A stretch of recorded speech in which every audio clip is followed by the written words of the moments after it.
Good morning, everyone. I feel strange saying good morning. Please can I welcome everyone to this meeting of the Scrutiny Committee on 17th of March 2026 from the Walton Suite in Winchester Guildhall. The time is not 6:30 p.m. as per my little script. It's 10 a.m. and I'm Councillor Carol Overbrook, Chairperson of the committee. This meeting is being recorded and live streamed on the Council's YouTube channel and will also be available later for viewing. Please ensure that mobile phones are on silent or switched off, and in the event of emergency, the alarm will sound and follow the instructions of the team. I'd like to welcome no members of the public, but thank you, Councillor Lee, for coming along, Councillor Horrell for coming along, Councillor Croyson for coming along. So turning to the agenda, do we have any apologies, Matthew? Good morning, Chair. So we have apologies from Councillor Baffo, Councillor Laming and Councillor Pett, with Councillor Gordon-Smith replacing Councillor Laming. Thank you, Chair. Thank you. Thank you, Councillor Gordon-Smith, for subbing. Do we have any declarations of interest, please? Councillor Wallace. I need to declare that I have a disclosable pecuniary interest in respect to the items on the agenda due to my additional role as a Hampshire County Councillor. However, as there is no material conflict of interest regarding these items, I have a dispensation granted by the Audit and Governance Committee that enables me to speak and vote on these matters. Thank you. Do we have any other declarations? No. Councillor Paul. For transparency, I'd like to declare the same interest as Councillor Wallace. Thank you. And Councillor Todd, are you just going to say the same? Yes, although I won't be voting, obviously, since I'm a visiting councillor, but I do have the same interest. But we still care. Thank you. So minutes of the meeting of the 4th of March 2026. Has everybody read those and true recollection of the meeting? Agreed. Thank you. So Councillor Horrell, Councillor Lee, I understand you both wish to speak on the local plan. So we are about to come on to that, but I will just say a few words in advance of the intro, if that's okay, Councillor Porter.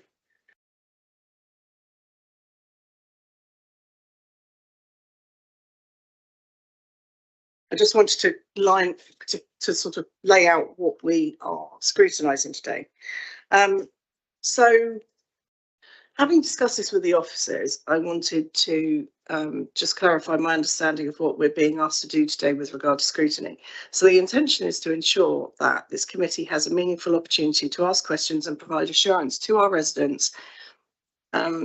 But at the same time, we must work within the statutory planning framework set by the national legislation and within the final stage of the plan making process, which we have now reached. The local plan is now completed its independent examination by a government appointed planning inspector. And as members will know, the inspector assesses whether the plan is positively prepared, whether it's justified, whether it's effective and whether it's consistent with national policy. The inspector has concluded that the plan is sound, but this is subject to a number of main modifications and additional modifications. Because of this, full council is now left with only a very limited legal choice. We may adopt the plan exactly as it is, and exactly as it's been found sound by the inspector, or we may choose not to adopt it. What we cannot do is amend the policy content of the plan. So we're just deciding yes or no, go or no go. So to be clear, we cannot change any of the policies. We cannot add or remove any site allocations. We cannot amend settlement boundaries, and we cannot alter housing numbers. None of these changes are possible at this stage. However, even though the wording of the plan cannot be changed, adopting the local plan remains a major corporate decision for both council and for the district. It will determine where development can take place, it will influence infrastructure provision, and it will affect environmental outcomes. It will shape our exposure to planning appeals, and it will impact our overall ability to manage planning applications effectively. Scrutiny, therefore, has the democratic role not to rewrite this policy, but to provide assurance and accountability to the project. So that's our mission today. With that in mind, the committee's role today is to consider two things. Firstly, whether we believe the council has followed a robust and transparent process since the last scrutiny meeting on Regulation 19 local plan, which took place on the 28th of July 2024. And second, whether the council fully understands the implications of adopting the local plan. There are several areas that scrutiny can legitimately examine. We can look at assurance. The committee we can look at how the consultation was carried out, the Reg 19 stage, the main modifications that have been made since the scrutiny meeting. The second area is the implications of adopting the local plan, or therefore not adopting the local plan. This includes consideration of the potential impacts on housing, such as housing trajectory, the 5-year land supply, reliance on strategic sites, and the delivery expectations for affordable housing. It includes considerations of infrastructure, transport impacts, school and health provision, nutrient mitigation, flood risk, and overall utilities capacity. It includes consideration of risk, particularly the consequence of not adopting the plan and the risk of planning appeals or speculative development if we choose that option. However, it's just important to be clear about what scrutiny cannot do at this stage of the statutory process. So we cannot, as previously stated, add or remove development sites. We cannot amend any settlement boundaries at this stage, can't change housing numbers, cannot alter policy wording or insert new planning policies, cannot renegotiate with inspector, and cannot delay adoption in order to seek changes of any kind. Any attempt to seek change at this stage would prevent the local plan from being adopted, and therefore our decision would be no. So that sets out the framework for the committee's work today, and I hope that you all understand the reasons for it and that we're able to ask specifically focused questions within the areas. And so that's the scope and limits of what we can do at this point in the process. So I shall come to Councillor Porter, and then I shall take the public participation. Thank you. Thank you, and you've covered quite a lot of what I was going to talk about, so thank you very much indeed. In summary, the local plan protects the most important characteristics of our district by preserving our unique natural and historical assets and environments from damaging development. It has a key role to play in the City Council's aspiration to be a carbon neutral district by 2030. The inspector concluded that with the main modifications, the local plan was sound and legally compliant, subject to those major modifications, which are actually laid out in full in the CAB 177 report. And there are two parts to the paper. One is specifically the conversation that you've just been having, which is adoption of the local plan to 2040. And the second part is about continuing on to the next local plan to 2044, which was part of the agreement as part of the modifications of the first local plan. I just want to make two minor corrections to those. One is on paragraph 2 in the recommendation. As you know, we brought the meeting forward, so it actually said the 21st of May and it's the 24th of March. And then on the page of the, then on paragraph 1.3 of the paper, it actually still says prioritising brownfield land. I'm sure we'll go into that in more detail in a little while, but unfortunately the inspector took that out of our plan, so it doesn't prioritise. It's line 4. And then when we go on to the second part about the new plan, I'll just do one more correction there. They have been corrected in the final document, but they're just still sitting in this because this was published last week. Thank you. This is the final scrutiny of this plan to 2040. So the public can be assured that the purpose of the plan is fully understood by the council, and it has followed a robust process since your last scrutiny meeting held on the 28th of July 2024. And as I've said, there is a second recommendation regarding the 2044 plan. It's important to understand that under the transition arrangements, this council had to agree to starting preparation for that new plan under the new MPPF. It will be a sliver document, but it will nevertheless require a significant amount of work, which will be the same as this work, just not actually put into the plan itself. It's helpful that Winchester City Council records this at the same time, demonstrating our commitment to having a new plan in place by 2029, by which time we may even be in unitary. But however, today's work is specifically to look at this local plan to ensure that the public are confident that this is being carried out in the most transparent and understandable way possible. Thank you. Thank you, Councillor Porter. Councillor Hurrell, would you like to come forward and speak?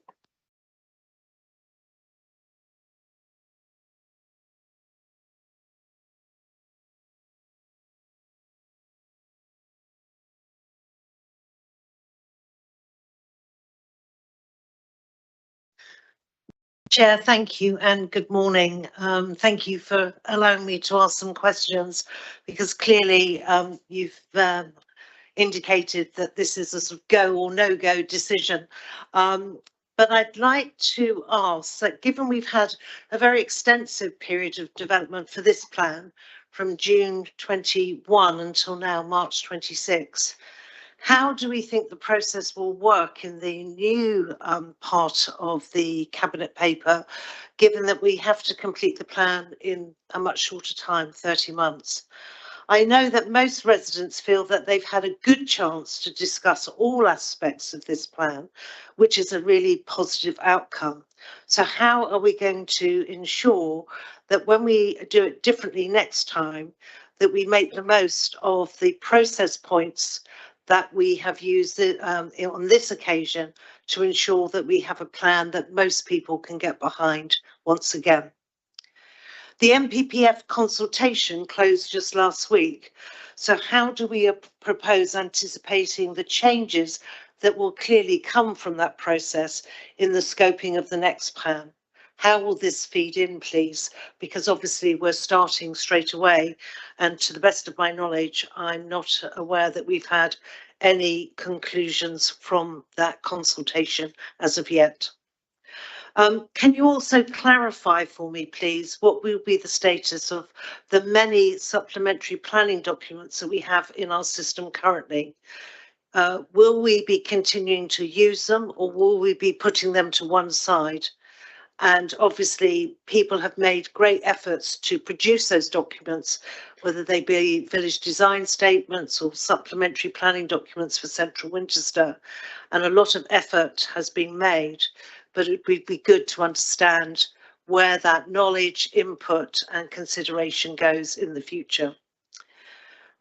We know that neighbourhood plans are no longer part of government thinking, but where do we think the whole concept of a village design statement will fit going forwards?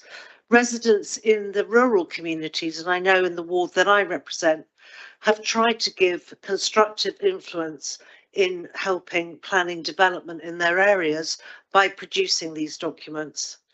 Is the planning department able to support a lookalike going forward, or how do we ensure that we embrace such important input from those communities? Thank you, Chair. Thank you, Councillor Hurrell. Councillor Lee, would you like to come forwards, please?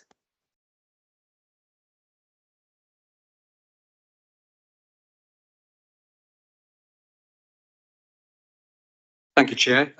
Reasons for adopting the plan are compelling, as is laid out by Councillor Porter. A much improved local plan significantly strengthens our ability to manage development and avoid vulnerabilities to speculative planning applications and appeals.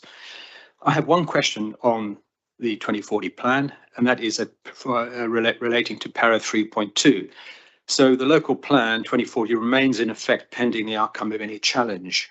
But what is the likelihood of a JR challenge? I guess it's difficult to say. And what would it mean for the new local plan in terms of material weighting consideration at planning committee? And would there be any consequences for the start of the 2044 plan preparations? And then moving on to the local plan 2044, that obviously highlights a compressed process. And does this not highlight an evidence capability risk? Will the compressed timetable require extensive compressed evidence preparation early in the process? So is there a staff capacity issue? What additional staff and resources will be required to meet that 30-month tight timeline? And then moving on to some of the gateway issues, it may be too early to ask these questions, but I think it's worth airing them. Would it make sense for the new Shadow Unitary Authority to be part of consultation on plan content, Reg 23, in May 2027? I believe that would be wise, as it would help a successor authority to avoid reshaping or renegotiating strategic elements of the plan that are pertinent to the new unitary authority. Obviously, wasting staff time and money clearly is an issue given the current financial situations that local authorities and future unitary authorities will need to contend with. So to my mind, that suggests the indicative timetable for local plan 2044 is just that, very indicative. And would the foundational mayor combined authority spatial development strategy need to be known by May 27 to ensure the new local plan shaping of the spatial strategy is done for the new local plan to meet Gateway 27? So I think there's some sort of timetable issues that I wish we could get some clarity on. I'm not going to try and attempt to second guess the December 25 NPPF and its implications for the 2044 plan.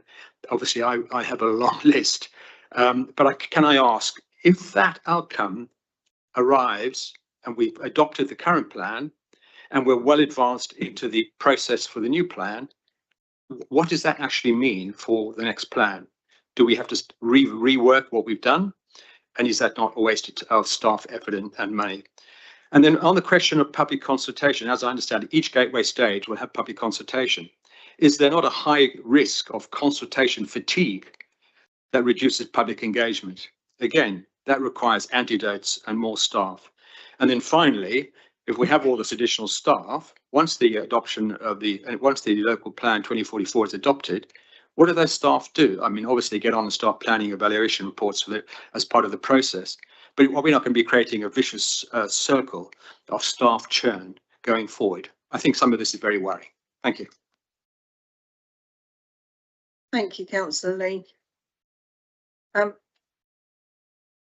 It feels as though the public speakers have got most of the next plan questions covered off, but by all means we can pick that up as we wish.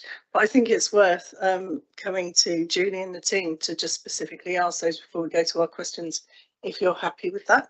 So Julie, yeah, have you noted all of those questions? Thank you, Chair. Yeah, noted those. I think it's quite tricky, isn't it, to start talking about process and procedure for the next plan. But I suppose what I want to reassure you is that the government's been really clear on its intentions about plan making, and it's actually issued new legislation on that. It's issued some legislation in the last couple of weeks, which Adrian could go into more detail if we need to. But I don't think the NPPF is going to change the tenor of that legislation. Well, it can't, can it? So it's just going to put the flesh on the bones in terms of the approach that we take operationally, would be my view. So I think to go into any more detail than that now would be, to be window glazing, wouldn't it, into what the NPPF may say. I think what's certain is that the government are very clear on the 13-month timetable and programme for adopting plans. So I don't think we'll be in that hiatus of what will we do at the end of 30 months. We'll be starting again, won't we, and keeping that evidence base and that proportionality of our plan up to date. So I think that's all I can really say on that point.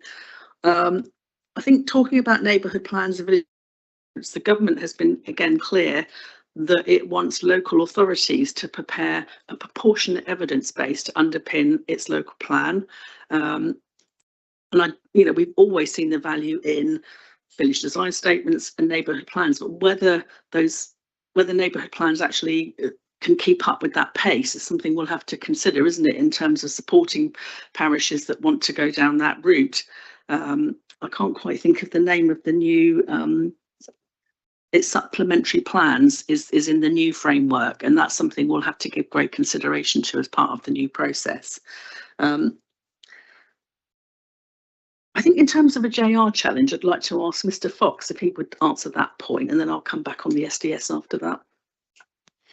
Thank you. Well, in terms of JR, so basically at the date of adoption, so basically that's full council decision next week. There is 6 weeks period of challenge available. Now, obviously, you can't just challenge the local plan on anything. You've got to procedurally challenge it on prescribed things, which are obviously set out by law. The local plan, obviously, once it's adopted, will remain adopted until the High Court overturns that decision.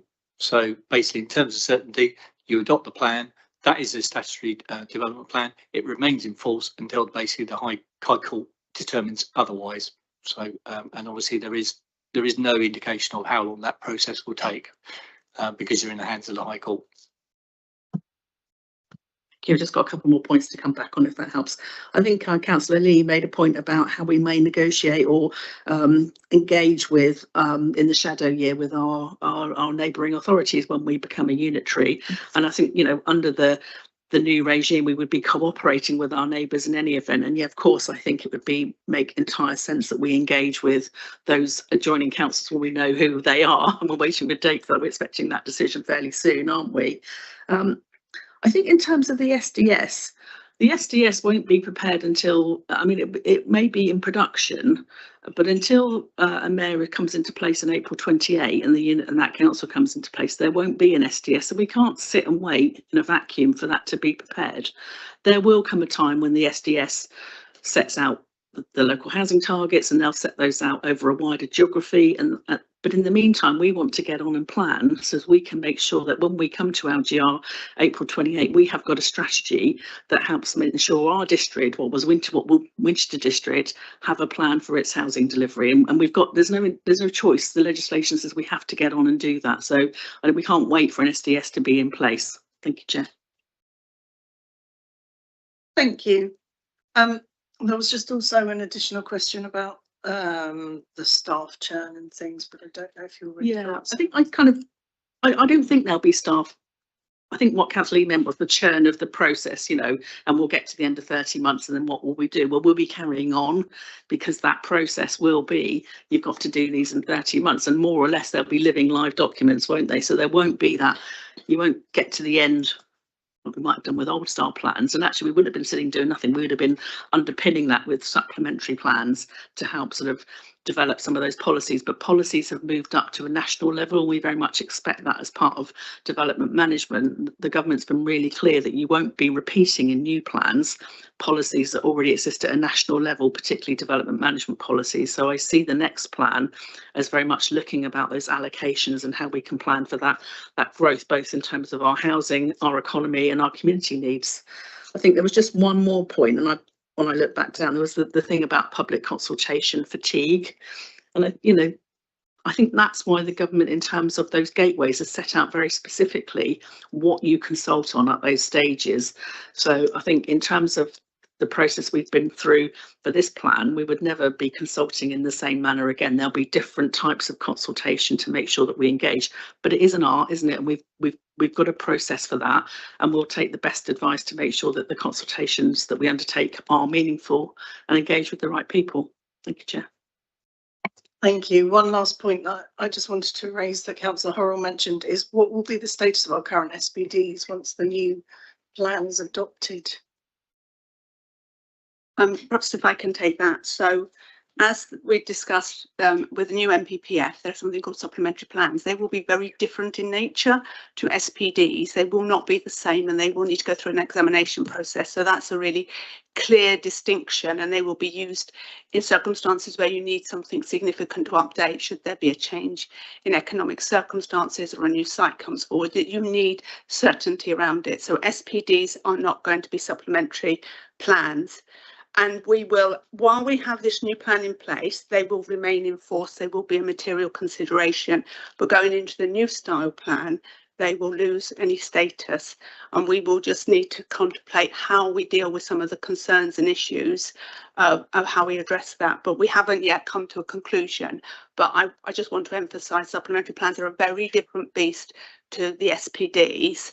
And we will have them in place while we have the new local plan, but obviously we're working to our new local plan that we hope to adopt next week. But after that, when we're going to when the new the emerging plan to 2044 comes in, they will stop being they will be set aside. They will no longer have any status. So we have a short window while we will still have them. Thank you. So that's the 30 months. Wonderful. Thank you. Okay, Councillor Bolton. Can I just clarify something with Mr. Fox? When you spoke about the judicial review, am I right in understanding that any challenge would be on primarily on whether the correct procedure and process has been followed for the development of that plan. One would hope that the content after examination and inspection is in line with the NPPF, but it's that process and procedure, isn't it? That's the sort of the challenge point. Thank you. Thank you. Yeah, you are correct. It's the procedural side of things rather than I don't like this piece of land, I don't like this allocation, I don't like this policy. That's all being debated at examination. So it's a procedural and this strict, and obviously this, unsurprisingly, there's lots of case law on this particular issue about what you can challenge and what you can't challenge somebody on. Thank you. So, thank you, members. We are so the recommendation for us today is that we consider the attached report Ref CL 177, which will be discussed by Cabinet's meeting on the 18th of March, and consider whether there are any items of significance to be drawn to the attention of Cabinet. So with that in mind, we will take questions on the main body of the report to start with. So any questions, please? Councillor Bolton. Thank you, Chair. So trying to bear in mind your guidance, which was, you know, and you said about looking for assurances more than anything else. So one of the things that struck me, and I mentioned this to Councillor Porter immediately, was the removal of the sort of brownfield first strategy, which, as you say, it's a go or no go situation that we find ourselves in. I suppose the assurance is in the absence of policy to that effect. Can you give me some assurance that we will, you know, prioritise the pursuit of brownfield sites nonetheless? Thank you. Julie, would you like to? Chair, I'd pass it over to Adrian to answer, I think. Thank you. Well, members will know we fought very hard with policy H2, which was basically the one that the inspector did not agree with. The inspector was very clear it did not comply with the NPPF in terms of significantly boosting the supply of housing.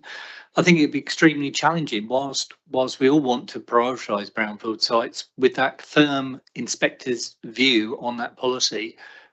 Whilst we can encourage it, we cannot require it. So we will actively work with partners to bring forward brownfield sites, but we cannot stop basically people coming forward with greenfield sites. It was very clear in the inspector's report, her wording and her logic.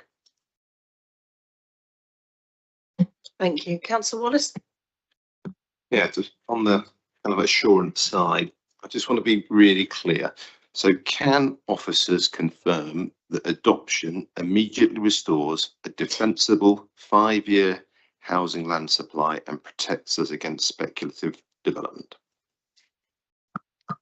I can say that once we adopt the plan, we will have a 5-year housing land supply, and that will give us some protection. But what I will also say is that there will be changes to the way that is calculated, and we would anticipate that through the life of the plan that the 5-year housing land supply will reduce. To what degree we will have to see and keep generating sites, but we do need to be aware that we will have it, and that is a very good position for Winchester to be in. 5-year housing land supply, unlike many of our neighbours, but it is going to reduce through the course of the plan through a number of factors, but also by how it's calculated, which are beyond our control.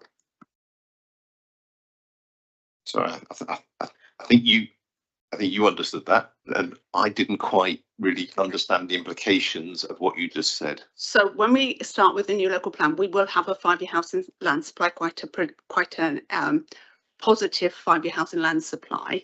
But that's constantly calculated and looked at, and as our supply comes in and houses built, and the way we work those through is formulaic. We are told how to work out the 5-year housing land supply through government calculation. So as the 5-year housing land supply is calculated and continued, it's an ongoing assessment. We anticipate that to reduce. I'm not saying it'll go below 5, but I'm saying as members be expected for it to reduce through the plan period.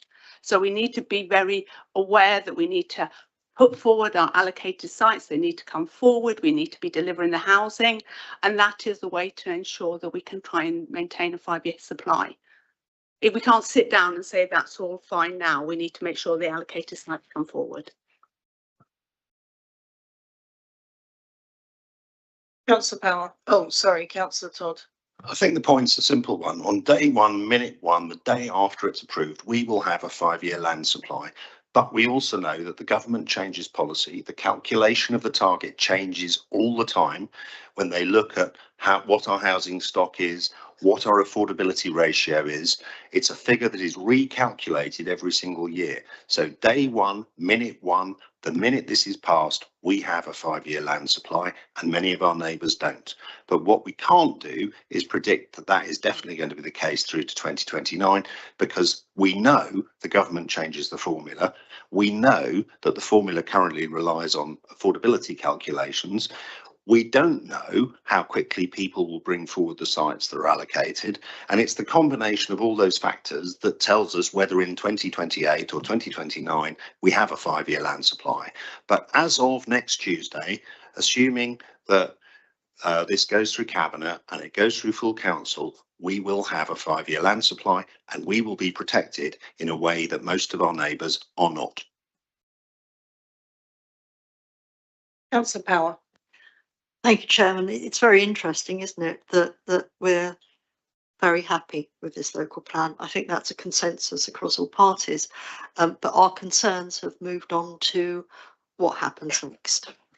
I think I understand the 5-year land supply, and I'm very happy with that. However, as Councillor Todd has said, we don't know how soon those developers will bring those sites forward to get planning consent, and we are seeing a slowing of sales and therefore building of new houses.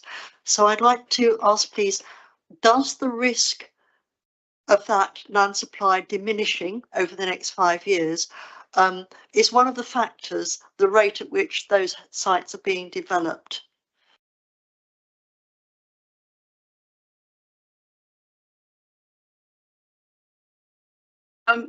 So deliverability on the sites is important, and when we're looking at the 5-year housing land supply, we do look at how those sites will be delivered. But all of the in the local plan examination, the developers came forward and had to talk around deliverability. But we will be considering that in greater consideration in the DM process, in pre-app and things like that. So it's really going to be a part that we will take greater focus on, because deliverability is really important. So I can't give you assurances that it won't be a problem, but we are looking at that, and you can give greater weight to applications that come forward that can demonstrate early delivery.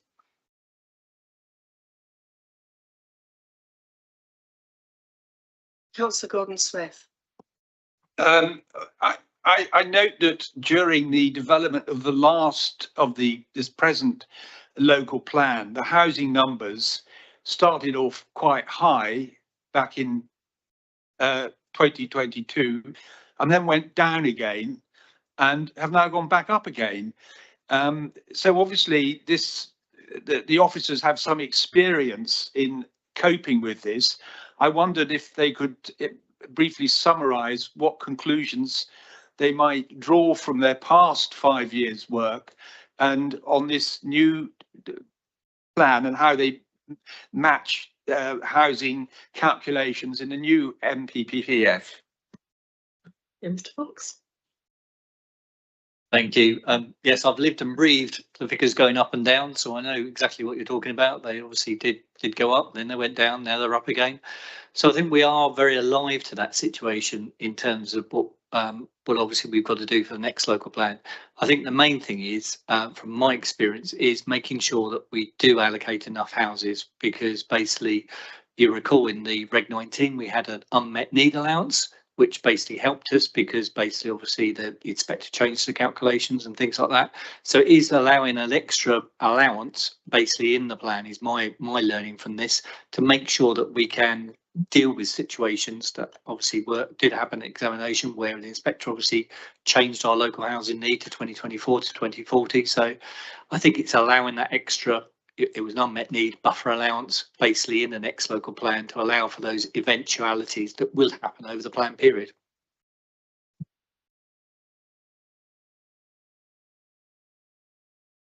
Councillor Bolton, please.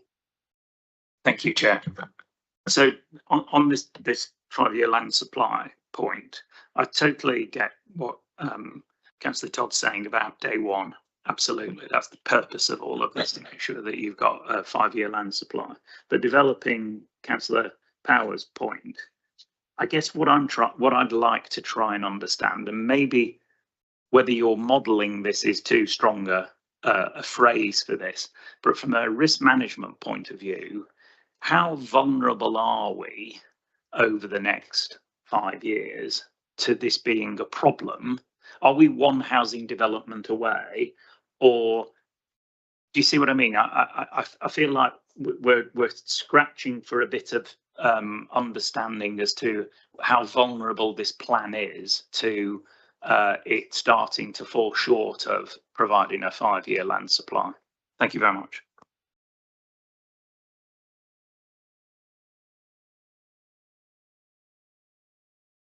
Sorry, I can give you some assurance that we're not just at 5. So when we go into the new local plan, I think it's going to be around about 7, and that is a 7. So that is a healthy figure. So I can give you some reassurance around that.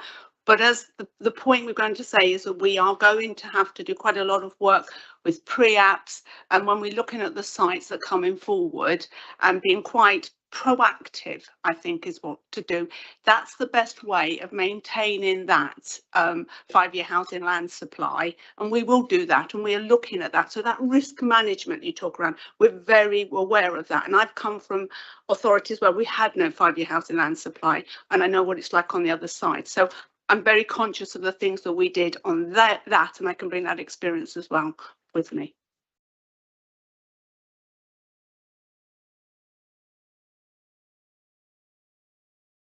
Councillor Porter.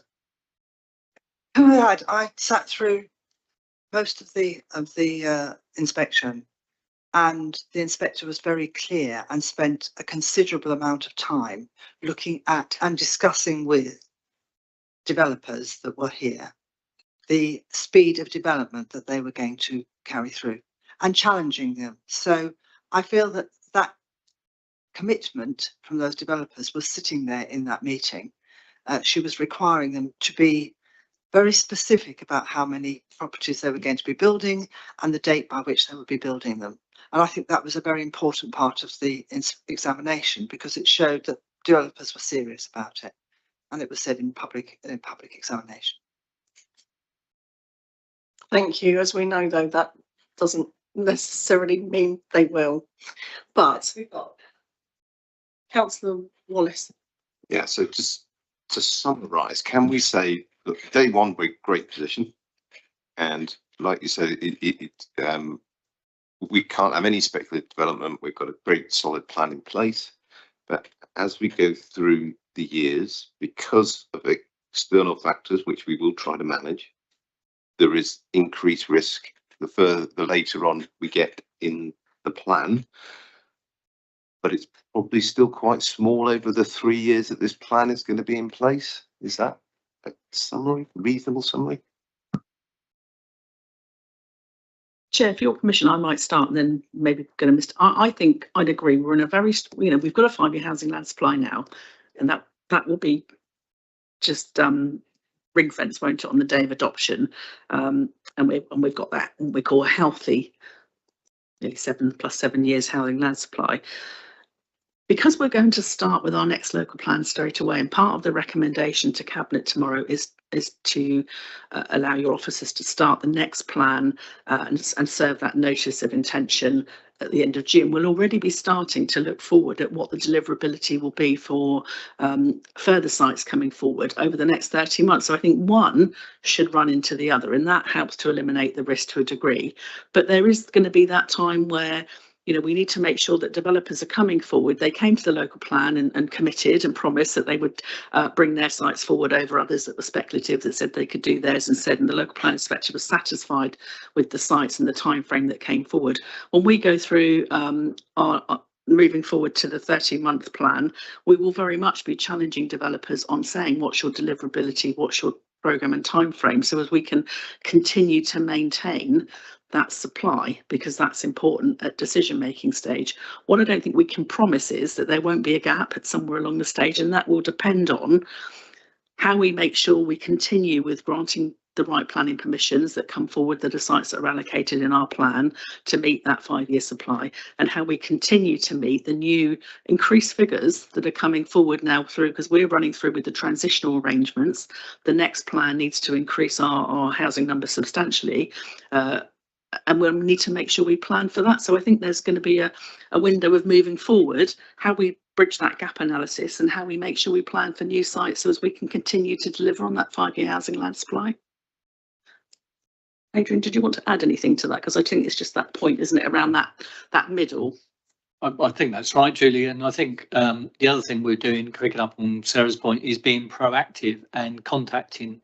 I know at Langham Lane public inquiry came up where the inspector actually asked the applicant, said, well, what's your delivery rate? And we are challenging developers basically through the live applications and saying, you tell us the delivery rate. So we've got something in writing from them. So it's the proactiveness that we are trying to do to basically encourage people, one, to bring forward sites using the pre-app service and trying to encourage that steady flow of sites. But like I say, we're not in control of how that standard method is calculated. Thank you. Sorry, to clarify, Julie, what you were saying about we can't guarantee there won't be a gap. Do you mean the gap between actual delivery and what we've planned? Is that the gap you're referring to specifically? It is, because what we've got now is we've got a plan that allocates the housing need that we had at the time of the transitional arrangements, and now we've got a new housing need figure, haven't we, to plan for the next plan, and we need to make sure we align those. But you know, as every application that we get, particularly those that are speculative, will be challenged on 5-year housing land supply. We're in a really healthy state at the moment, but that will change as we start working through this plan and gearing up towards the next plan. So I think, you know, that's why it's important that we run one straight into the next, which is the government's intention. Thank you. Councillor Clare. Thank you, Chair. Now that the inspector has said the local plan is sound, I would just like to ask a few questions about the process of that local plan now, if that's all right with you. First of all, may I ask you, was the local plan process adequately resourced throughout, and what impact on staffing or budget pressures have on delivery? And then may I ask you about the rural communities? What evidence can you provide that rural communities were treated equitably in the process design, and what steps were taken to ensure rural communities were engaged proportionately and effectively given their different access needs and demographics? Thank you. Thank you very much, Councillor Clare. Some nice questions there in terms of our resourcing and our rural communities. I think I'd like to start by saying, yes, the team is appropriately resourced. What we do is we flex as we need to. We take on staff to meet those high demands, and we plan for those where we can. You know, we move up and down as we need to. We engage consultants as well. So, you know, for us, it's making sure that we have the right budget to meet those demands, and we'll forecast that going forward. So I'm satisfied on that point, and hopefully that responds to your question in terms of that we've been able to deliver this plan with the resources we have, that we flex up and down as needed. I think I'd like to invite Mr. Fox to talk about the engagement strategy and how we engage those rural communities, because I know that's something he worked terribly hard on through this plan, and I think he can give you some background on that. Thank you. Really good questions. We did obviously win an RTBI award for our community engagement. We did obviously during the national lockdown, and obviously we learned a lot from obviously what methods we used there. We adapted, we got agile in terms of the way that we consulted. I know that we changed the venues for where we had drop-in sessions. I went along to those drop-in sessions in the South District. We took on feedback from members about where we should have them, how we should have them. So I think I'm quite confident that in terms of what we did respect basically the change in nature of the district in terms of obviously the city in a large rural area and how we can engage with those people. And those drop-in events were very well attended. And we had some really good questions as part of those drop-in events that basically predominantly people are interested about the sites, aren't they, in terms of what the sites. So we need to be agile, need to think about that, about the rural nature of the district and adapt our consultation accordingly. Thank you. I had a question coming back to the new plan and what Sarah said regarding being really careful about, having the proper conversations to make sure that the housing is as we would like it to be, etc. So, as previously has happened, Windfall has fed into the next plan any additional housing. So if they add an extra 3 houses to a site, for example, as previous plans, will that come off our new plan numbers as has done previously? Yes, exactly the same way. So in terms of the next local plan, we've got a strong Windfall delivery rate, particularly in some of the kind of rural areas, etc.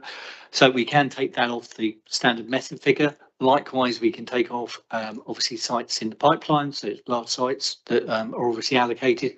We've got to be able to defend whatever figure we do for the Windfall calculation, but the inspector accepted that in examination and we were in a strong position, so we can take that off.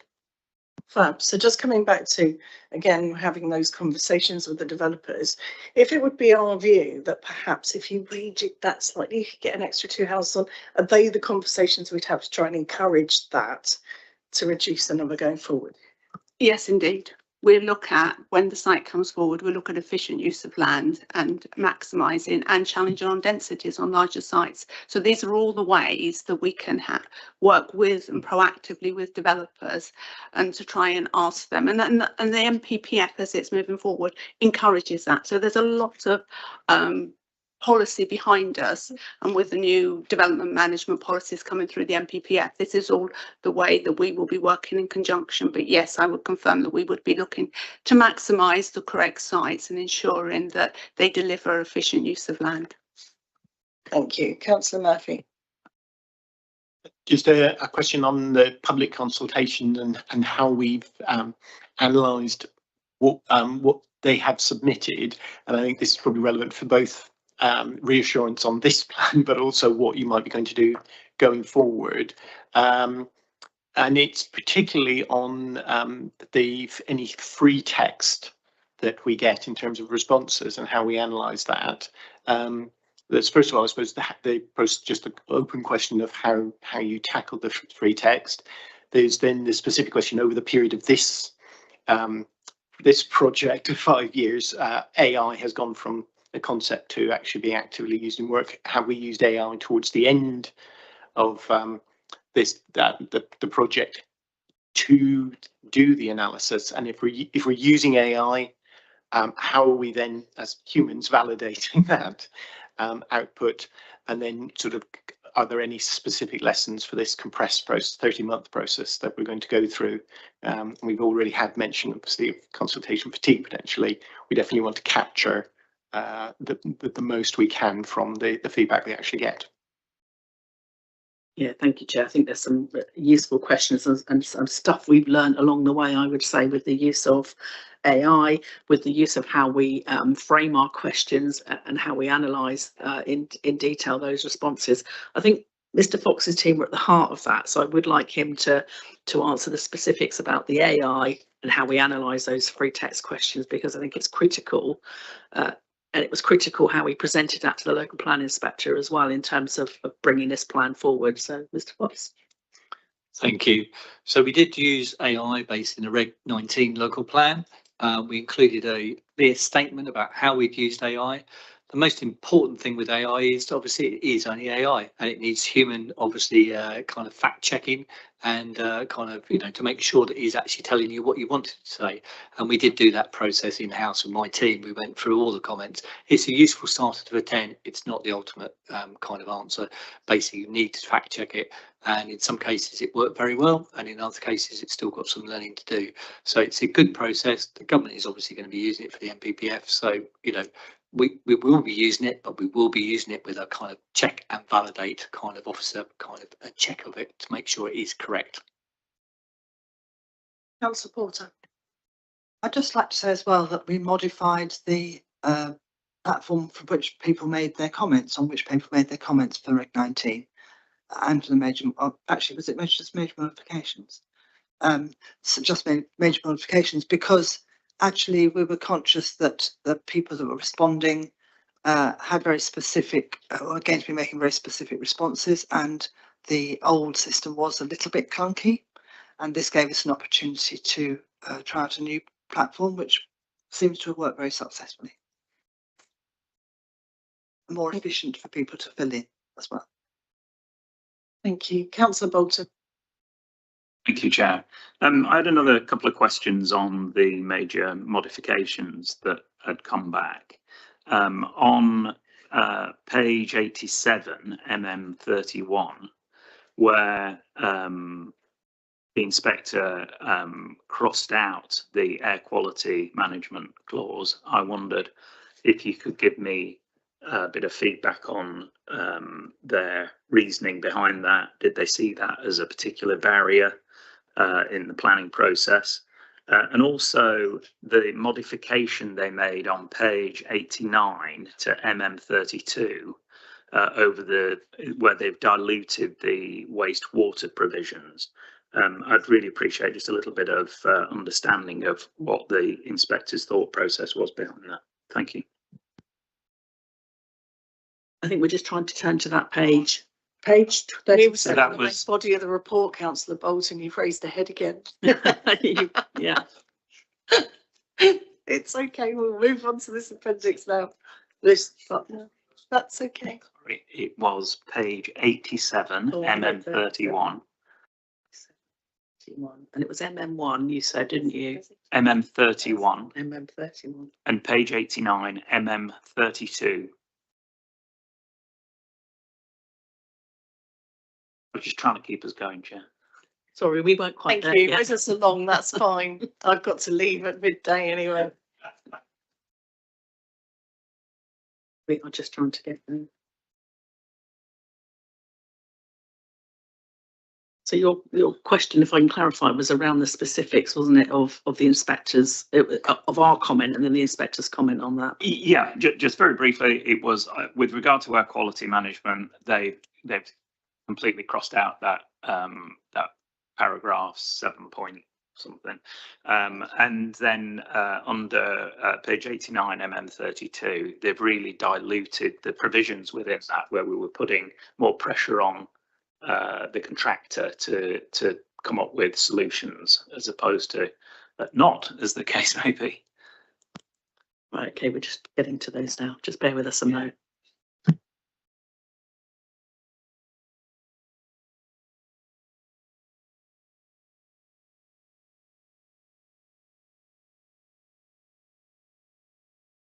Just while they're looking, there were a lot of conversations about water treatment and water management at the meetings, and actually this isn't the only one that there have been amendments to.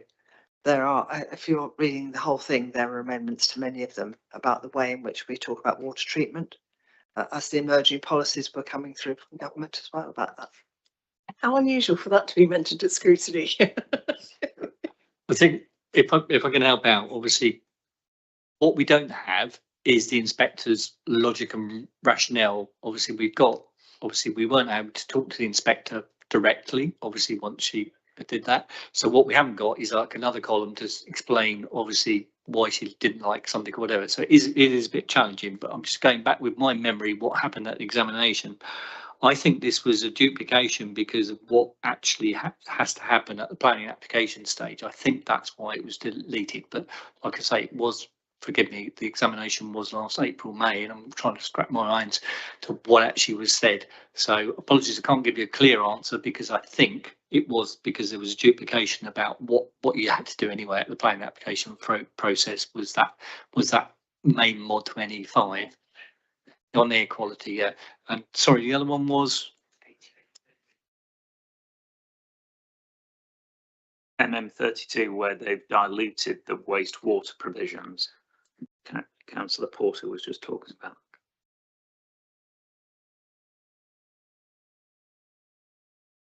Chair, it's also worth looking through the main policy because it is still referenced in SP2 and D7, so it hasn't disappeared. Air quality hasn't been taken out of the whole local plan. It's that paragraph, and then on some of the other applications, it's still in there. So it's useful to look at it as a whole.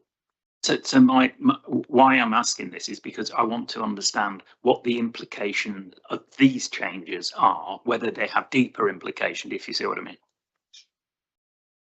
I do. Yeah. I think it is the point of duplication, and like I say, the inspector would have made that judgment because obviously she's looking at the plan as a whole. So she did not fundamentally think that removing that paragraph would undermine the soundness of the plan.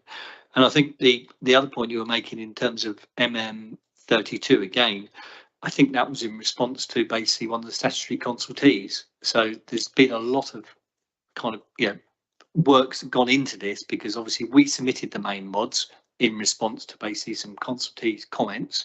The inspector looked at those, she debated where necessary and under the topic those main mods and came to her own conclusion. But what we don't have is obviously her rationale and whatever. We're not privy to that. But if I could, Chair, with your permission, in one of the appendices we do have the inspector's report, and at paragraph 3.18 to 3.20 on MM32, she talks about that policy follows a sequential approach to flood risk management, giving priority to sites with the lowest risk of flooding, ensuring flood risk is not increased elsewhere, and applying the sequential exception test, which accords with the NPPF. She goes on to say, however, as submitted does not clearly set out the clear benefit of liaison with statutory undertakers in relation to the capacity of the public sewer and wastewater infrastructure. It instead requires developers to fund upgrades completed prior to occupation of development. This is clearly overly onerous. In addition, it does not recognise the impacts of flooding and flood risk measures on the historic environment. Moreover, it does not clearly set out the requirements for any flood risk management measures to ensure there is no net loss of floodplain storage capacity or obstruction to flood flow routes. MM32 makes changes to address these matters. These changes are necessary in the interest of effectiveness and to ensure the plan is justified and therefore consistent with national policy. So she has set out in some detail why she's required those modifications. Some we've suggested as recommended because we knew that was coming through the local plan inquiry. As Adrian said, somewhere statutory undertakers are being clear on that. And this is the inspector's final report, so we've had to take those forward, otherwise the plan wouldn't be sound. Thank you. Just before we come fully onto the main modification section, I just wanted to ask a strong question about, so we're aware that this local plan has slipped quite a lot for various different reasons, including announcements and changes to planning, etc. What if we don't make the 30 months? Are we still going to be saying, but we've still got a 5-year land supply and we'll still be sound? What if? Turn to Mr. Fox to help with that question. Well, we've got, in terms of the next local plan, we've got a regulatory requirement to meet 2 key milestones this year, which obviously set out in the report, the kind of June and the October. We will try our best to obviously meet this timetable, but obviously clearly it's been demonstrated by this local plan. There's lots of things that are completely out of our control. We've had national lockdowns, 3 I think, during the process of this. We've had changes in government. So there are things completely out of our control that basically may or may not influence the next local plan, but we will try our hardest to obviously meet that timetable because we want to put Winchester District in the best position entering into LGR. That's why we're trying to obviously produce this next local plan. And obviously we want to maintain the 5-year supply. So we will try everything we can. The main thing is obviously the new process, we're still understanding it's very prescriptive. about what you've got to do and what you can't do. There's big templates and things like that. So there is an understanding that we've got a, it's a learning process, isn't it, in the new system? But we will try our uttermost to try and keep to that timetable. But there are curveballs that are going to happen, undoubtedly, because they always do. But the question was, what if we don't? The biggest sanction is government intervention, but obviously the government haven't been clear about what that intervention will be. But obviously, like I say, they could intervene and take over the plan, and we don't want that. But obviously, they've got to have the resources to do that as well. So, like I say, that's the last resort, and the last resort we don't want. Thank you, Councillor Paul. I'd just like to support what Mr. Fox has said, but also to say how well Mr. Fox and his team have worked with the Planning Advisory Service throughout this whole process, having frequent meetings with them, even continuing even now, so that they are aware of the constraints and the challenges that planning departments have, and in specifically Winchester, going through a lot of detail with us. I'm confident that we've got the best team we possibly could have, that are in the closest arrangement with Planning Advisory Service in order to be able to make sure that we do our absolute damnedest to get there on time. Thank you. So we'll move on to the main modifications piece now. Does anybody have any questions on the main modifications appendices? No? Give you all a moment in case you're searching through, because it is a really long section.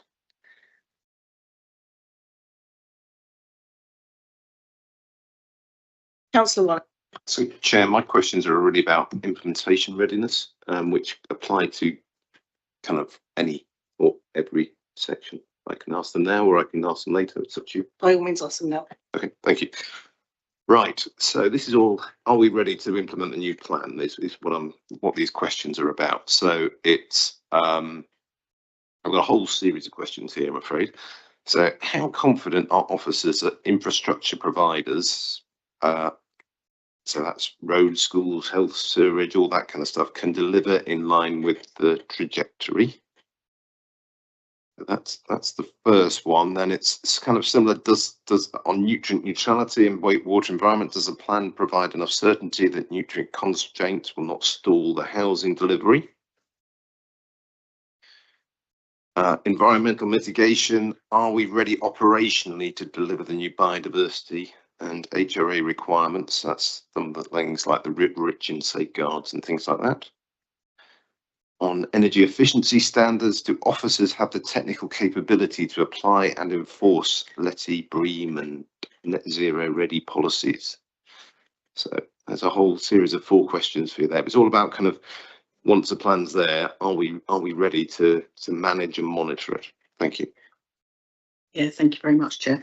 I think on the first point, are we confident about the infrastructure providers in terms of delivery in line with the trajectory? Yeah, I mean, they were part of our statutory consultation in terms of bringing the Reg 18, the Reg 19 plan forward, engaging in terms of making sure with the government appointed inspector that she was satisfied that those policies and that provision could be delivered, because if it wouldn't, the inspector wouldn't have found the plan sound. So I think that's the first point to say. I think probably possibly what you're meaning there is in terms of that application at development management stage. And I would say that's one for the developers to submit their applications and make sure they demonstrate that they've got the infrastructure arrangements in place. We will consult with those infrastructure providers on any individual application, and then we apply the planning policy that's applicable and make sure that the application adheres to those policies in terms of implementation, decision making, any subsequent conditions or 106s that are required to ensure that delivery. So I think, you know, my response would be yes, that we are confident in terms of that delivery. But you do have to drill down to the detail on each case by case, and that's something we just don't have in front of us at the moment. We have that assurity that, you know, at a strategic level, there is that deliverability. So I think that would be my response to your first point. I'm going to turn to Mr. Fox to talk about nutrient neutrality, if I can, and then perhaps come back to Sarah Armstrong on environment mitigation. Thank you. Yeah, in terms of nutrients, obviously we did an extensive piece of work to demonstrate as part of the examination in terms of a nutrient topic paper, which was agreed obviously by Natural England. So that was what we did. We won a commendation in terms of the RTBI in terms of what we did with obviously our own wastewater treatment works, and we will continue obviously to deliver those upgrades, and obviously the government is changing the technically achievable limits in 2030. So the issue of nutrients is still there. The way that we deliver obviously nutrient neutrality will change with environmental outcomes reports. So basically the issue is still there. We still need to do the work, but obviously the way that it's delivered will change over the period of this next local plan. And if I pick up on sort of environmental issues and how they'll be delivered, I think that we are fairly confident. We've got a very good team of in the natural environment that work on our BNG. We work very closely with them, and that's been a part of the changes in government to require 10% BNG. So I think that that's an ongoing process. So I am fairly confident that we can work through the local plan and requirements there. The habitats regulations assessment, we look at those. We're quite familiar because through the development management process we have to apply those to the sites that where we need a water neutrality. So yes, I'm fairly confident. We've been working in this environment for quite some time, so I am confident that we can continue to do that. What the local plan does is provide up-to-date policies and a framework which actually strengthens our position. I think you had one last sort of key point, didn't you, on the application of the energy efficiency policy in terms of LETI. And I suppose what I'd say to that is it's a transitioning process, because yes, the plan has been found sound at the moment. We've lobbied through our cabinet member and in terms of the NPPF, that ability to retain that sort of localised decision making going forward.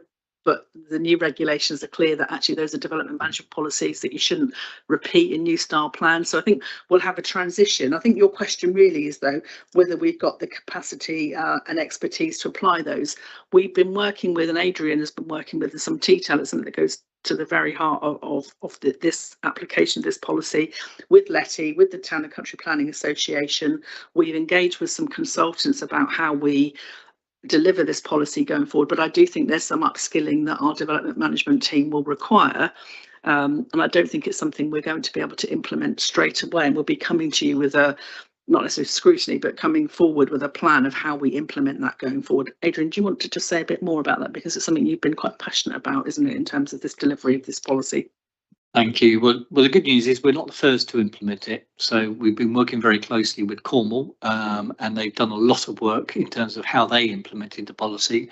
So we've been in close contact with them. We've got a very good consultancy firm called Etude, which basically we're working with.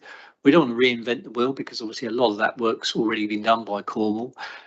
So what we're doing is we're reviewing how they implemented it and what lessons they learned, so that we can apply that. But obviously, as Julie said, there's going to be an upskilling, and it's a new mindset to how we approach that. So there is going to be a transition period that basically we all need to understand how that calculation works, how we need to apply it. Yeah, just to help me understand. So, you know, we're all anticipating the new local plan to be signed off next week. So presumably from next week, any planning application has to satisfy the new requirements in that plan. So if there's a period of upskilling required, how are we going to manage the period until we have officers who are capable of reviewing planning applications against these new standards? Perhaps if I can respond to that. I think it's the energy efficiency policies in particular that are the most complicated.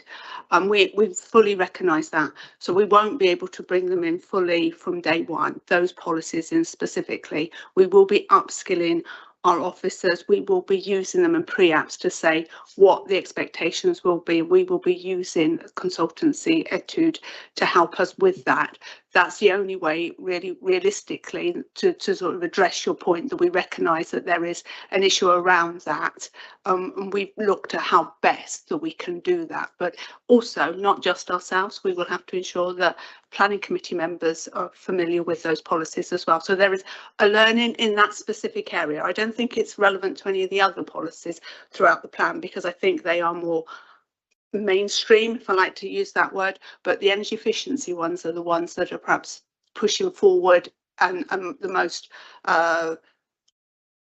challenging, but in a positive way environmentally. But we do need to be in the right place. So there are the steps that we're putting together to ensure that we will be better, but we won't be asking, and we would be challenged if we did, because we don't have the background around it. But we anticipate a couple of 1 to 2 months transition period where we will bring it in, and we will also be talking to developers about that and making them aware of it. And we had a developer forum last year where we talked about the new policies and what we would do and work with them. So this, I think, has a number of facets that we work with our own officers, we work with developers, we use our pre-app process to make people aware of what these will mean, and using, as Adrian says, the experience of Cornwall. We've met the officers there and they did the similar thing. They delayed implementation of those policies to get everybody up to speed. That all makes sense. However, I think as scrutiny, I think certainly I would like to see a kind of timetable for when that's going to happen, when over what period this transition is going to happen, what it involves, what the different stages are, and when we're going to be, when we can commit to be fully implementing these new requirements. And I wonder if that's maybe an action we could forward to cabinet, if others agree. I would just say, Chair, that's not an unreasonable requirement. It's something we've been actively, as you can sort of hear from the team, and Sarah said we met Cornwall. We know this needs us to upskill for our officer team. It's something we're really dedicated to doing. We've already put that work in. We've got the consultants lined up. So we're really happy that that's something that you request to bring forward in terms of a time frame. We think that's certainly something that would be reasonable, Chair. Thank you, Councillor Wallace, for that. So do we have any further questions on schedule of main modifications? No? Okay, so coming on to Appendix 5, integrated impact assessment, the assessment of the main modifications. Do we have any questions on that section?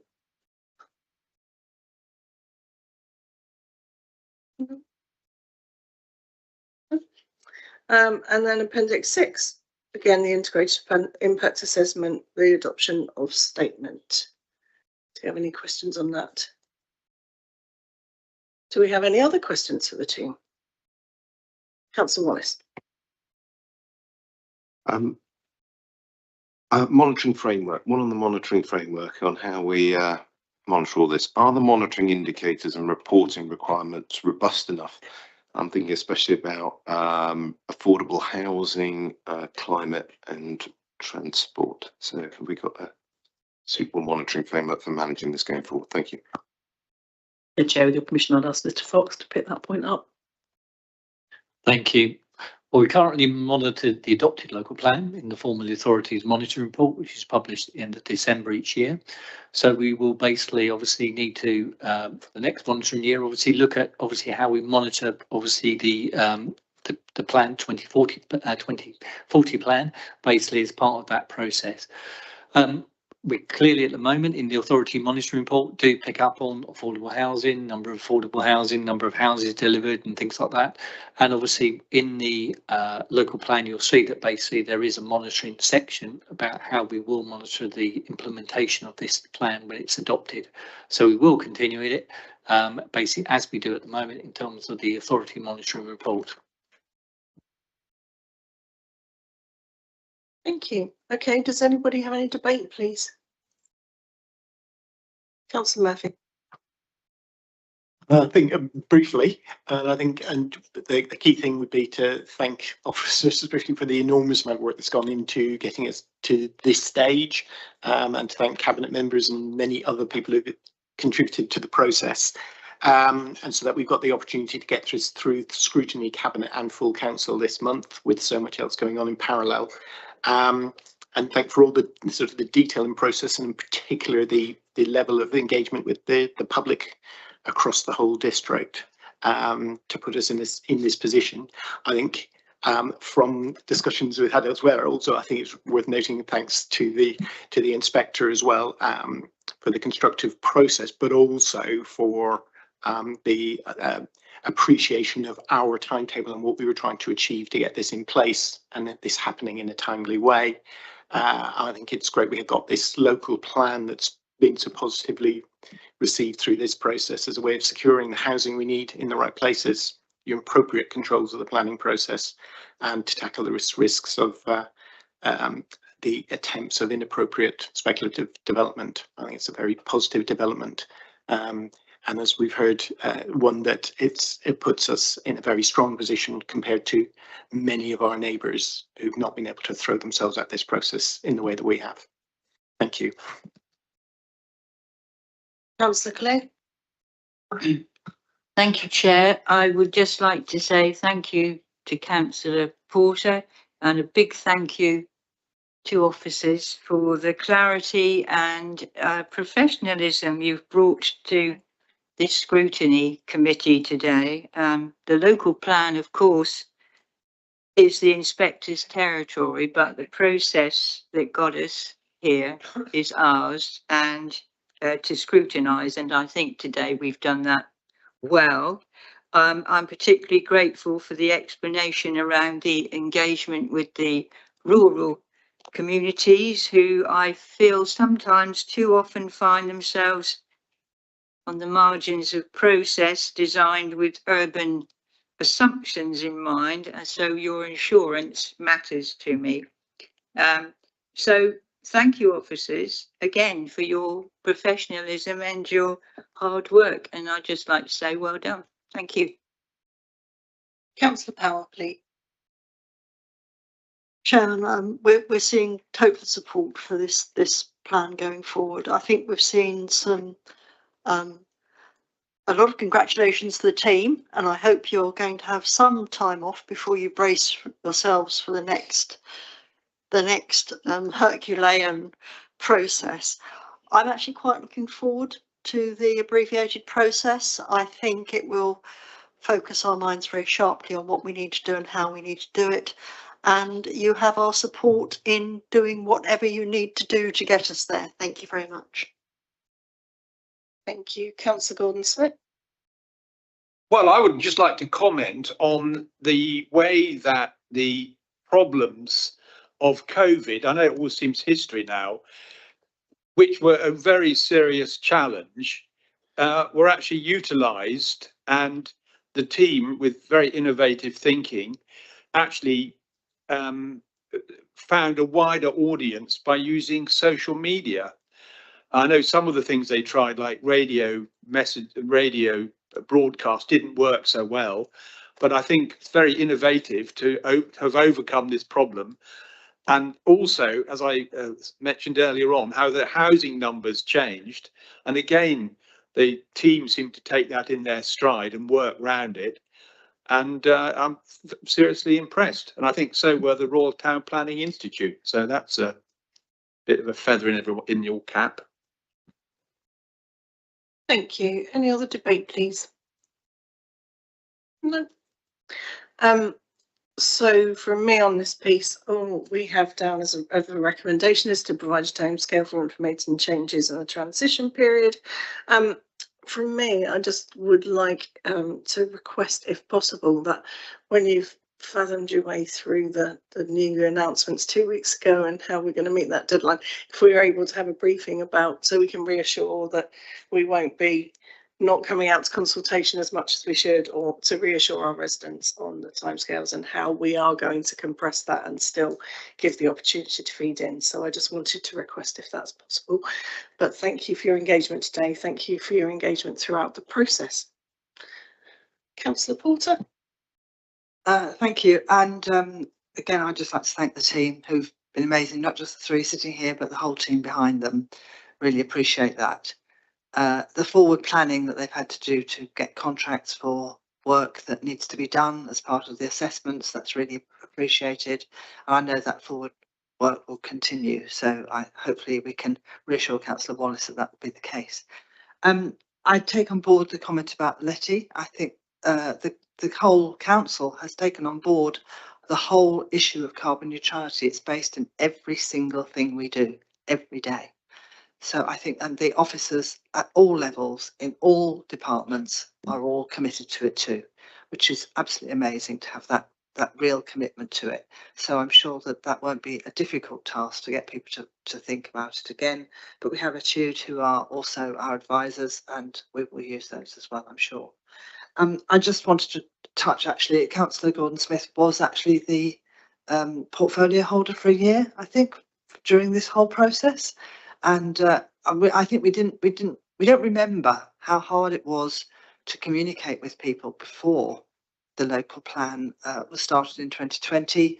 Then, if you remember, Zoom came online, Teams came online, and suddenly we could reach an older audience. So we didn't only start to reach the people who had houses already, but we started to meet with people and meet in person with people as well, with people who don't have homes and are going to benefit from this.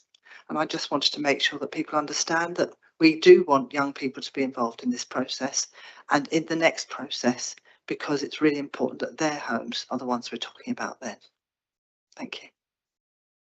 Thank you. Thank you, everybody. So moving on to item 7, the last item on our agenda this morning, to note and date the dates and times of future committee meetings.